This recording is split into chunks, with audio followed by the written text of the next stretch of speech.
শ্রেষ্ঠ বলেছেন, তুমি যাকে আমার চেয়ে বেশি ভালোবাসবে আমি তাকেই তোমার থেকে দূরে নিয়ে যাব এবং তোমাকে একা করে রাখবো।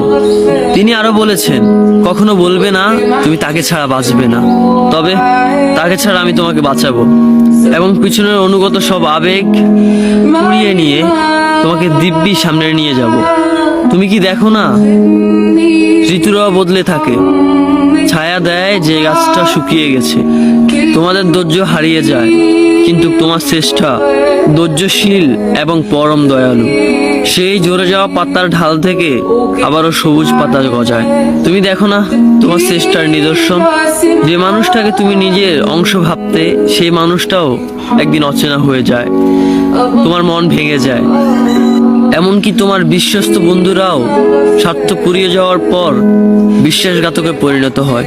তুমি কি তা দেখো না? যে মানুষটাকে নিজের জীবনের চেয়েও বেশি ভালোবাসতে সেই মানুষটাও প্রতারণা করে। তবে তুমি কেন চেষ্টার বিমুখ হয়ে মানুষকে ভরসা করো? অদ্ভুত এই পৃথিবীতে, যখন তুমি ভাবো এটা হবে না কখনোই, কিন্তু কিছুক্ষণ পর সেটাই হয়। সেটাই হবার নয় কি? তুমি বলো আমি পড়বো না, অথচ তুমি পড়ো। তুমি বলো আমি বিরক্ত হব না, অথচ রোজ তুমি বিরক্ত হও। এবং সবচেয়ে বিচিত্র বিষয় হলো, তুমি বলতে থাকো আমি মরে গেছি, অথচ তুমি বাঁচো। তোমার চেষ্টা তোমাকে বাঁচায়, তোমার চেষ্টা তোমাকে বাঁচিয়ে রাখে। তো শুকরিয়া আদায় করো তোমার সেই সৃষ্টিকর্তা মহান রব্বুল আলামিনের উপর।